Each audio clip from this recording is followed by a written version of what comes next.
Hey now, today we're going to take a look at Corto from Madagot Games. Now, Madagot Games is really becoming one of my favorite publishers because they do games that are very richly thematic, very awesome components, very cool and unique ideas. Comet is just a wonderful game. I got to get around to reviewing that somewhere hidden down here off camera, but wonderful game, wonderful components, wonderful theme. Room 25 is a very fun little game with awesome components, and they've done some other games that I'm blanking on at the moment. I think they were involved with Takenoko as well, so another great game.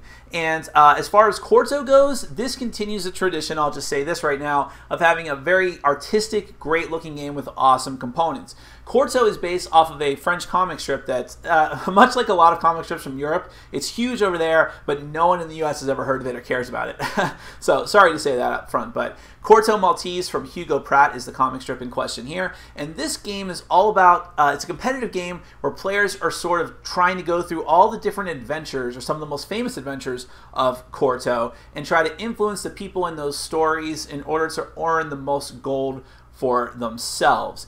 It's kind of weird how the mechanics are integrated together with that theme, but I won't say any more. Let's go ahead and do a brief overview of the game, then we'll come back and I'll tell you what I think.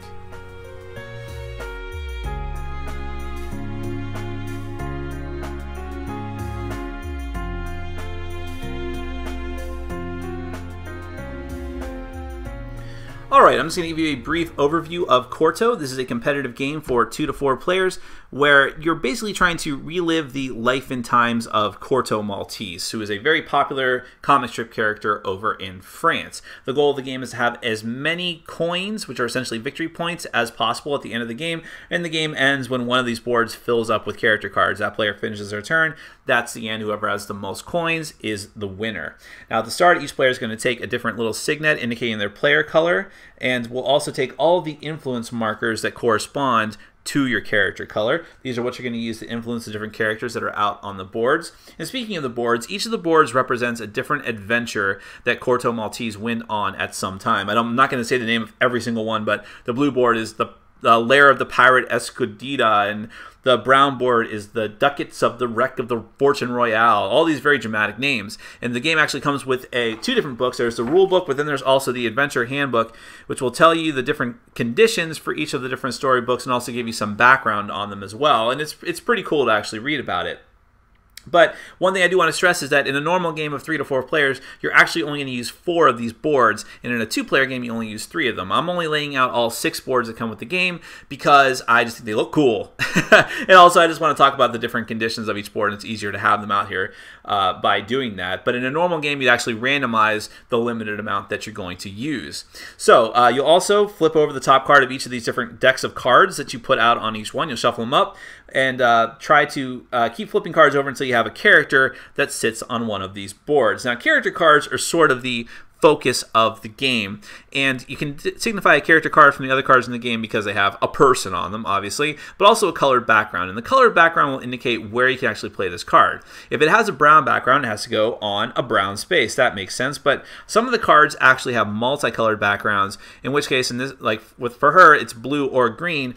You can put her on either a blue or a green space. And, well, perhaps I should back up a moment, because essentially what you have to do at the start of the game, every player is going to take turns drawing 4 cards from any of the stacks that are available in the game that you're playing. You can take them all from one stack, you can take from multiple stacks, whatever, but you'll have 4 cards in hand. On your turn, you're either going to play 1 to 4 cards from your hand, so you can play as many cards as you want from your hand if you are allowed to, if they actually work. And you are allowed to, you are allowed to discard as many cards as you want from your hand, and you'll always draw back up to 4. So you either play or you discard and draw. And players are going to keep doing this in turn order. Now, every time that you put a character card out, you're allowed to put 1 of your influence markers out on that character. But most of the time, that's not all you can do. Each of these characters has different borders on them that you might notice. This game is all about the different artistic design and having them actually be functional in the game as game mechanics. So in this case, she has a white and a black border, but some of the cards only have a white border, and there's none out here now, but some of them actually only have a black border. If a card only has a white border, then when you put that card out on the board, you can immediately put an influence marker on another character that is adjacent to one of these characters. So let's just randomly draw another character. And you always have to keep putting characters out. This is kind of a bad example. Let's not do him.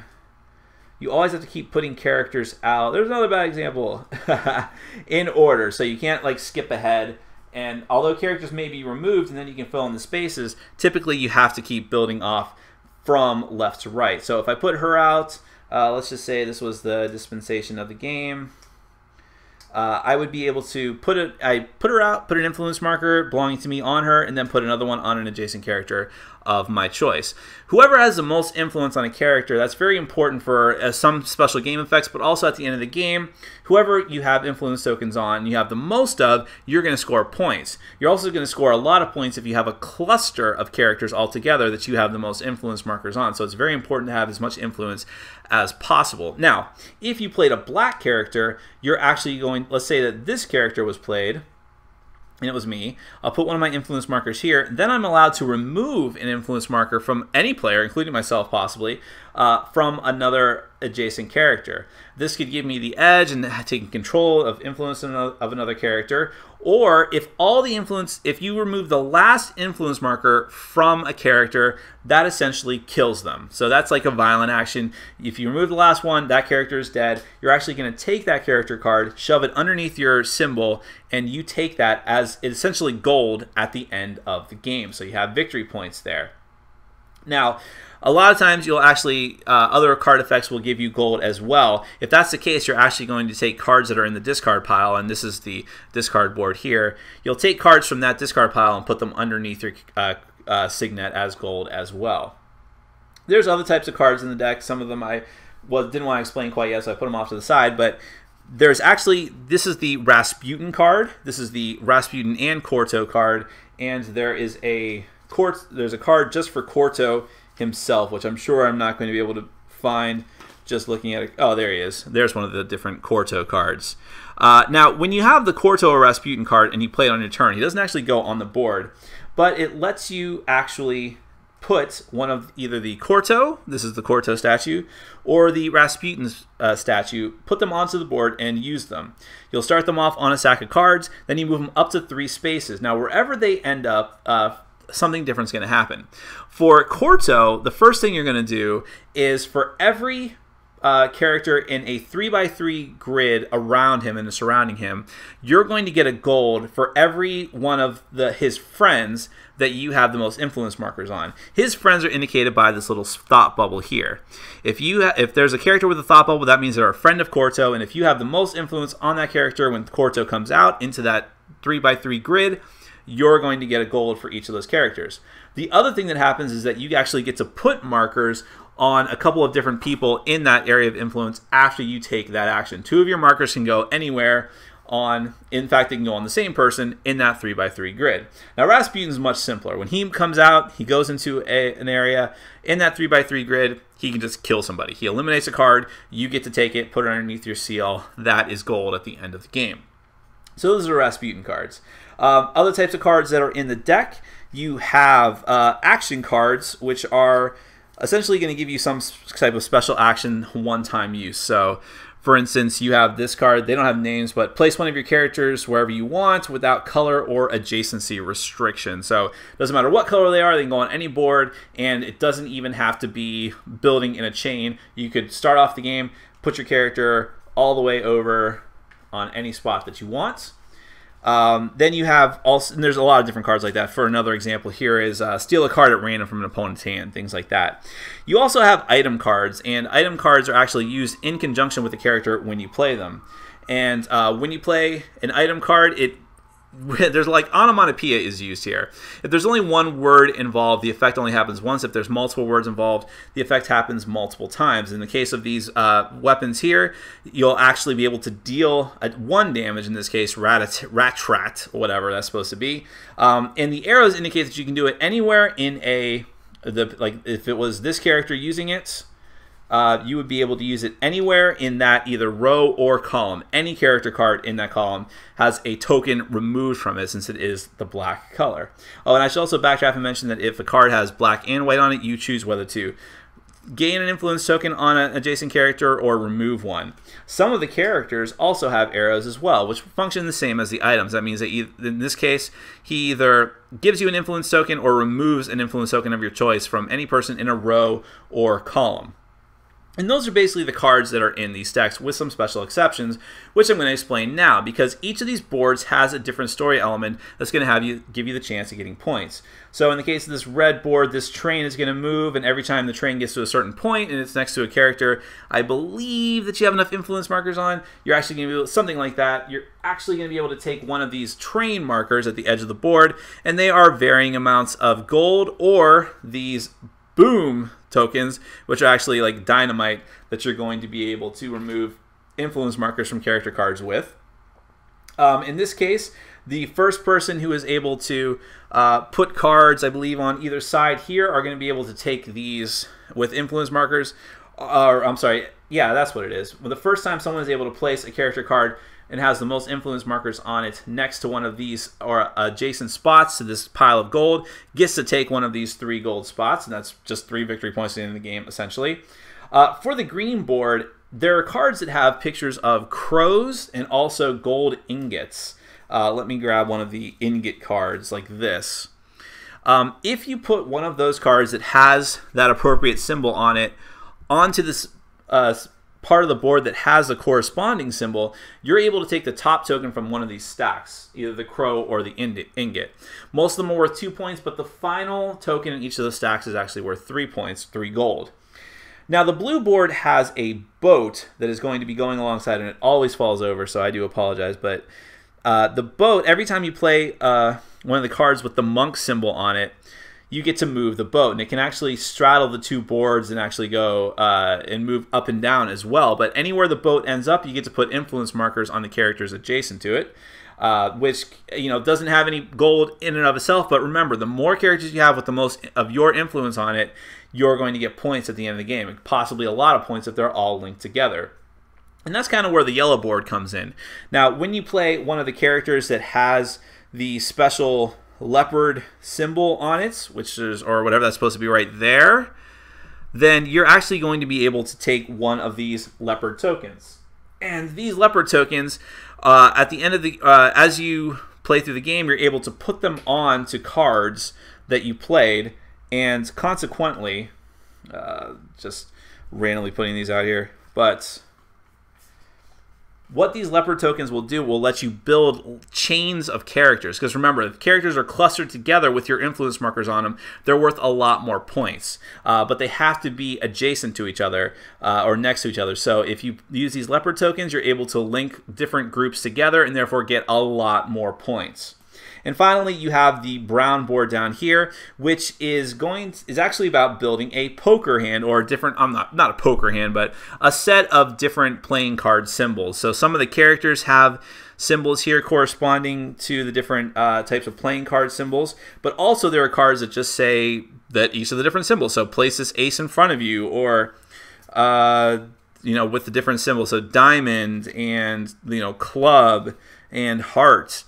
So once you have a complete set, no matter how you do it, either by having the most influence on one of the characters with that symbol, or by having a set of those cards in any combination, once you're the first player to have all those, you simply get to take this token, which is going to be worth 7 points or 7 coins at the end of the game. And like I said, the game will end when one of these boards is filled up with characters. That player can, whoever played that character finishes their turn. They can't play another character, and then that's the end of the game. You add up all the gold you have from killing people, from completing the different missions on each of the different storyboards, or from whatever means possible, or from moving Corto around, or moving Rasputin around and killing more people. Whoever has the most gold is the winner.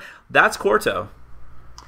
One thing that no one can ever take away from Corto is that it is just a very innovative game. It really, really mixes solid, not too great, but solid board game mechanics together with a very innovative theme and super artistic looking style, design, graphics, and pieces. It's really probably one of the most unique games I have in my collection. Amongst all these different games with different themes and different amazing components, these types of games that I like to buy, Corto as small as it is, relatively speaking, really stands out. And again, I don't think the mechanics of the game are that fantastic, but it's still a game I'm probably going to hold on to my collection because I don't own anything else like it. So let's talk about the components. The game comes with these different game boards representing the different stories, and those are probably the least impressive of the different components. But once you fill up those boards with all the different character cards in that stark black and white style, together with those cool little miniatures for both Corto and Rasputin,